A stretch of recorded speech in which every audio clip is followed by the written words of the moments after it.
So ngayon po, dadako na po ako kay Apollo Quiboloy. So, Mr. Quiboloy, bibigyan ko po kayo ng pagkakataon na magresponde sa mga akusasyong ito. At marami po sila. Pero unang tanong po, ilan ang miyembro ng KOJC? Salamat po, Madam Chair, sa pagkakataong ito na makarap ko ang lahat ng mga nandirito at narinig ko ang kanilang mga testimonya. At magpasimula po tayo kay Ms. Valdehuesa. Pastor Quiboloy, Mr. Quiboloy, yung tanong ko muna, ilan ang miyembro ng KOJC? More or less po sa tingnan ko po muna ang exact na Kahit in estimate po. more or less po including mga partners, yung ibig sabihin ng partners, yung hindi pa membro, pero covenant partner na sila, mga more or less 7 million. So kasama, so miyembro plus covenant partners, mga 7 million sa inyong pagkabilang.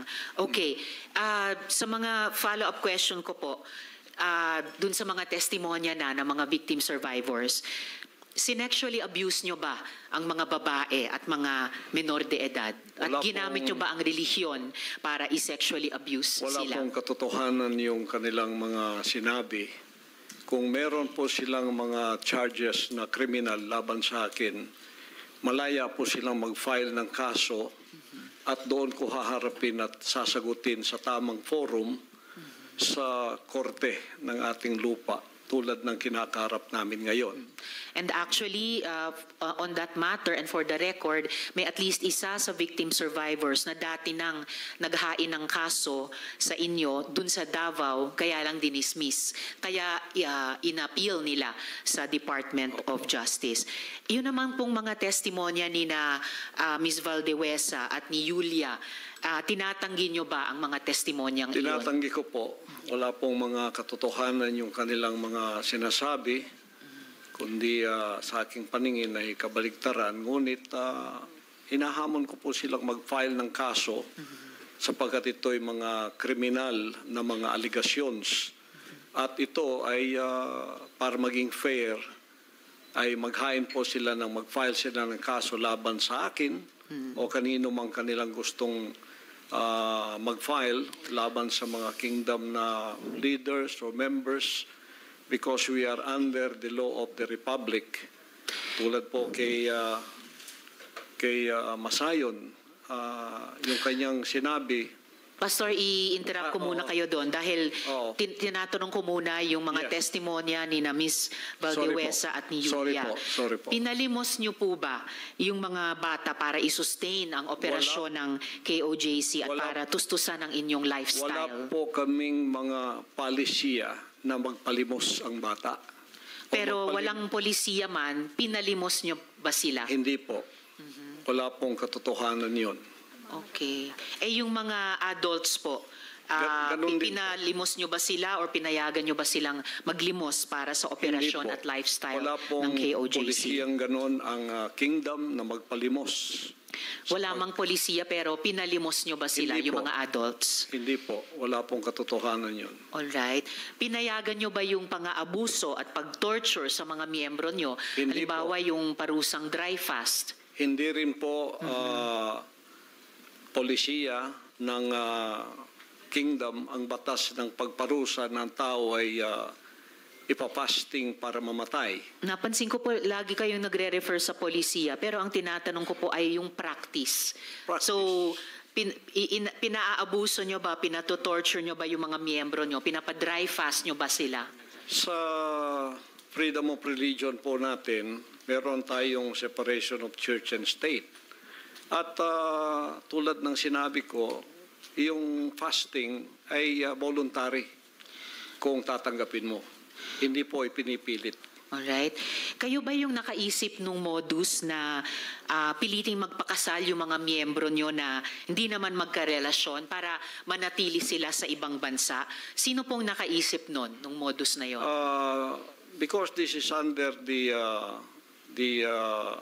investigation already, I invoke my right to remain silent on this issue. All right. Quickly lang po kay Ate Gingging, yung dry fast po ba, voluntary ba ito? No, for sure. No. All right. Salamat It po. was an instruction. Instruction. So, hindi siya voluntaryo, instruction or utos siya. All right. Salamat po. Mr. Kibuloy, boses nyo ba yung nasa audio file kanina, yung binabantaan mo yung si Stephanie o si Pane? Kailangan po i-authenticate kasi ngayon malakas ang AI. So pero boses nyo ba yon yung nagbabanta kay Pane o kay Stephanie? It appears na parang boses ko. Pero Alright. hindi ko po ma-authenticate kasi ngayong panahon na to malakas ang AI. At Kaya- sino po si Stephanie Ibarra? Sino po si Pane? Isa po sa mga manggagawa. Manggagawa. Ano po yung relationship o relasyon nyo kay Pane o Stephanie Ibarra? Isa pong manggagawa. Isang manggagawa. Pero hindi ba totoo na kinupkup nyo siya, kinuha nyo sa inyong pag-aalaga nung siya ay 2 years old pa lamang? With this issue po kay Pane, I invoke my right din to remain silent. All right. So, pero sa pagkaalam po namin, inalagaan nyo siya nung bata pa lamang siya. So, parang naging tatay kayo ni Stephanie o Pane Ibarra. Tama po ba? I invoke my right to remain silent Invoke. po sa issue na yan. Okay. Kasi sa audio file naman po, sa kabila nung sa pagkaalam ay kinupkup nyo siya nung 2 years old pa lamang, bata pa lang siya, na parang naging tatay kayo niya. Pero sa audio file, bakit parang asawa? Asawa nyo kung ituring itong si Stephanie o Pane. I invoke my right to remain silent on that Alright. issue rin po. Ngayon po, kino-confirm nyo po ba na meron kayong isang hukbo o private army sa inyong disposal? At ano po iyang tinatawag na angels of death? Yan po ay kasinungalingan at kung yan ay akusasyon, inihiling ko ang accuser na mag-file siya ng kaso laban sa akin. Okay. So, sinasabi nyo kasinungalingan yung isang hukbo na nasa inyong disposal. Opo. Pero ano naman po yung angels of death? Hindi ko po, imbento po nila yan eh. Invento lamang. Ano ang, kanina po kasi sinabi po ni Sir Edward na yung, ano ba ito? Yung, saan na ba yung notes ko? Teka ha. Okay, Edward. Yung 2nd Metro Davao Signal Battalion ay may kaugnayan sa Task Force Davao.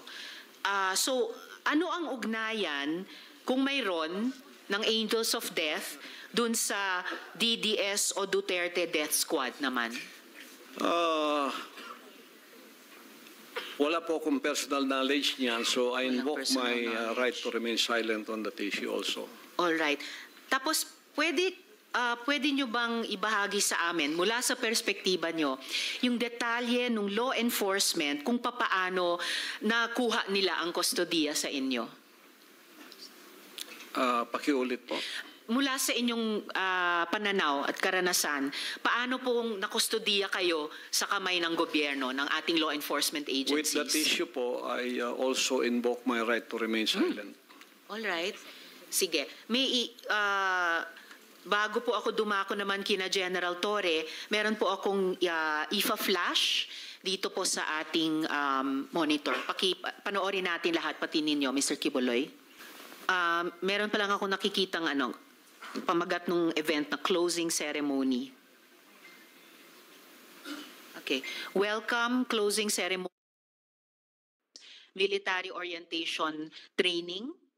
Baka ito yung binanggit ni Edward kanina na ganitong klaseng training ng mga paaru na nasa 2nd Metro Davao Signal Battalion na may kinalaman sa Task Force Davao. yung paaro sa ilalim ng 11 RCDG or yung 1105th Community Defense Center. Okay. Edward, alam nyo ba itong closing ceremonies ng military orientation training na to? Madam Chair, una sa lahat, correct ko lang po yung TF Davao, separate po yun, iba yun. Opo. Unang training po yun ng batch ng worker. Okay. Pero lately, naging pumasok na sila sa Paaro. Yun na yung national. Separate po yung Task Force Davao Okay. sa Paaro. Yung Paaro nag-start 2015 po, yung Okay. Second Signal Battalion. Okay. Yan po yung mga lately na yan na mga batch na mga na mga training po. Kasi hindi lang naman sa aming batch 2015 yung may training eh. Every year nag-help po ng training. Kung mapapansin niyo po, pagkakaalam ko hindi pa Brigadier General po si Buloy nung time na yan, nung time namin. Parang bago lang ata yan naging Brigadier General sa reserve unit. Yes, na nakikita natin sa litrato na natakpan lang ng pagbilog sa kanila pero BGen, Pastor Apollo C, na I suppose Quiboloy. Apo. Pwede nyo bang i-confirm ito, Mr. Quiboloy?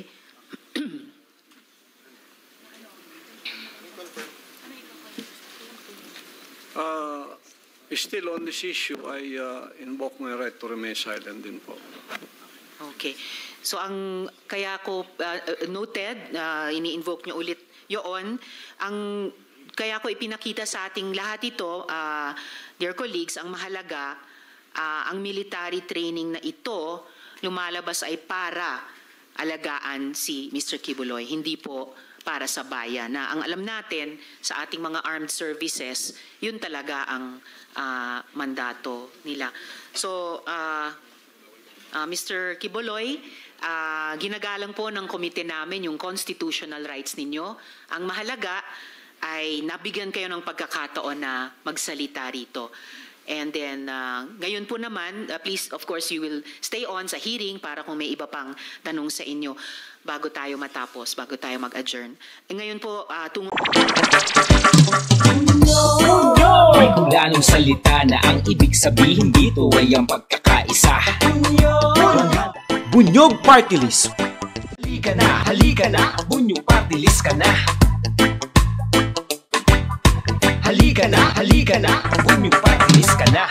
Sa susunod, ang atinang suportahan, Bunyog Party List, nagtataguyod ng katotohanan, lumalaban para sa bayan.